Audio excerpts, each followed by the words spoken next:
ఏపీలో ఉగాది నుండి మహిళలకు ఉచిత బస్సు సౌకర్యాన్ని కూటమి ప్రభుత్వం ఏర్పాటు చేయనున్నట్లుగా గిద్దలూరు శాసనసభ్యులు ముత్తుముల అశోక్ రెడ్డి రెవెన్యూ సదస్సులో ప్రజలకు తెలిపారు. ప్రకాశం జిల్లా కొమరోలు గ్రామ సచివాలయంలో రెవెన్యూ గ్రామ సదస్సును తహసీల్దార్ భాగ్యలక్ష్మి ఆధ్వర్యంలో ఏర్పాటు చేయగా ముఖ్య అతిథిగా గిద్దలూరు శాసనసభ్యులు ముత్తుముల అశోక్ రెడ్డి పాల్గొన్నారు. రెవెన్యూ సదస్సులపై తహసీల్దార్ భాగ్యలక్ష్మి మొదట ప్రారంభ ఉపన్యాసం చేశారు. అనంతరం మండల అభివృద్ధి అధికారి మస్తాన్ వల్లి, టీడీపీ మాజీ ఎంపీటీసీ ముత్తుముల సంజీవారెడ్డి, మండల టీడీపీ అధ్యక్షుడు బోనేని వెంకటేశ్వర యాదవ్ ప్రసంగించారు.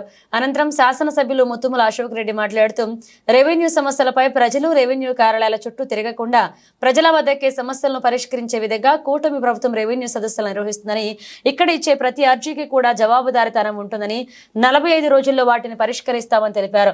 ప్రభుత్వం ఇటీవల ఏర్పడిందని, సంక్షేమ పథకాలన్నీ కూడా ఒక్కొక్కటిగా ప్రారంభం చేస్తుందని, అందులో భాగంగా రేపు ఉగాది నాడు ఆంధ్రప్రదేశ్లోని మహిళలకు ఇచ్చిన హామీ మేరకు ఉచిత బస్సు ప్రయాణ సౌకర్యాన్ని కూడా కూటమి ప్రభుత్వం ఏర్పాటు చేస్తున్నట్లుగా తెలిపారు. ఆయన గతంలో పార్టీ ప్రజలకు వంచడానికి పరిపాలించిందని, ప్రస్తుత ప్రభుత్వం CM Chandrababu Naidu, deputy CM Pawan Kalyan ఆధ్వర్యంలో ప్రజల కోసం పనిచేస్తుందన్నారు. అనంతరం ప్రజల వద్ద నుంచి అర్జీలను స్వీకరించారు. కొమరోలు 3 సచివాలయాలకు సంబంధించిన భూ సమస్యలున్న అర్జీదారులు భారీ ఎత్తున పాల్గొని ఎమ్మెల్యేకు అర్జీలు సమర్పించారు. అంతకుముందు కొమరోలులోని ఓ నూతన సూపర్ మార్కెట్ ను ప్రారంభించారు. ఈ కార్యక్రమంలో తెలుగుదేశం పార్టీ నాయకులు, కార్యకర్తలు, ప్రజలు, రైతులు, రెవెన్యూ ఉద్యోగులు పాల్గొన్నారు. ప్రభుత్వం అంటే ప్రజలకు మేలు చేసేటట్టు ఉండాలి. ఆ ప్రభుత్వమే మన ప్రజా ప్రభుత్వం, ఎన్డీఏ ప్రభుత్వం, చంద్రబాబు నాయుడు గారు ముఖ్యమంత్రిగా ఉన్నటువంటి మన ఈ ప్రభుత్వం అని మీకు తెలియజేస్తూ, ఈ రోజు కొమరోలులోనే కాదు ఈ మండలంలో చక్కగా సిమెంట్ రోడ్లు వేసుకుంటున్నాం. అభివృద్ధి విషయంలో అన్ని విధాలుగా ఏ శాఖలలో ఏ విభాగాలలో మనం అభివృద్ధి చేయాలో అవన్నీ నేను ఆలోచన చేసి అభివృద్ధి పనులు మనం మొదలు పెట్టిస్తా ఉన్నాం. ఇదే కాకుండా నేను మొన్ననే అందరు ఎంపీడీఓలతోనే సమీక్ష నేను పెట్టాను.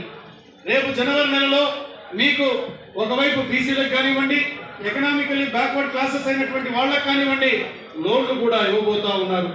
మండలానికి సంబంధించి దాదాపు 250-300 లోన్లు మండలానికి సంబంధించి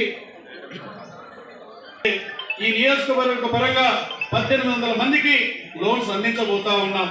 వారికి సబ్సిడీ రుణాలు ఇవ్వబోతా ఉన్నాం. ఈ విధంగా ఈ రోజు ప్రభుత్వం వచ్చిన తర్వాత అభివృద్ధిని, సంక్షేమాన్ని మనకు ముందుకు తీసుకొని పోతుంది. మొన్ననే 31వ తారీఖు నాడు పెన్షన్స్ పంపిణీ కూడా నేను చేశాను.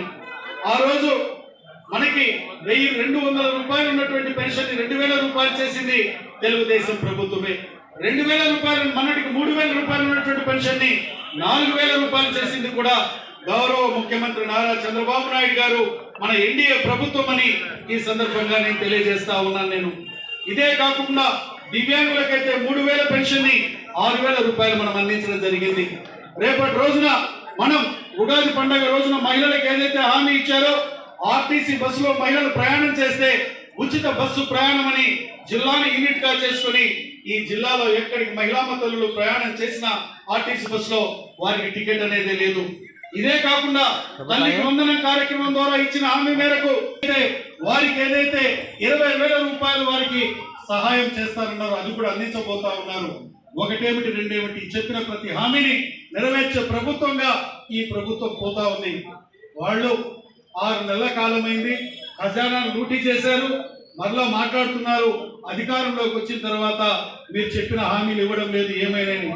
నేను వాళ్ళని అడుగుతున్నాను, మీరు అధికారంలోకి వచ్చిన తర్వాత అమ్మఒడి ఎన్ని రోజులకు ఇచ్చారా?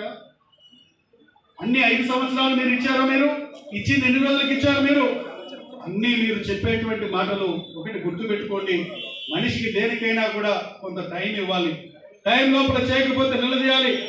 మనం ప్రజలకు ఇచ్చినటువంటి మాటని నిలబెట్టుకునేటువంటి ప్రభుత్వంగా ఎన్డీఏ ప్రభుత్వం ఉంది తప్పితే మీకు మళ్ళీ మాటలు చెప్పి తప్పుకునేటువంటి ప్రభుత్వం లాగా మా ఎన్డీఏ ప్రభుత్వం, ముఖ్యమంత్రి చంద్రబాబు నాయుడు గారు లేరు అనేటువంటి విషయాన్ని ఈ సందర్భంగా నేను తెలియజేస్తా ఉన్నాను.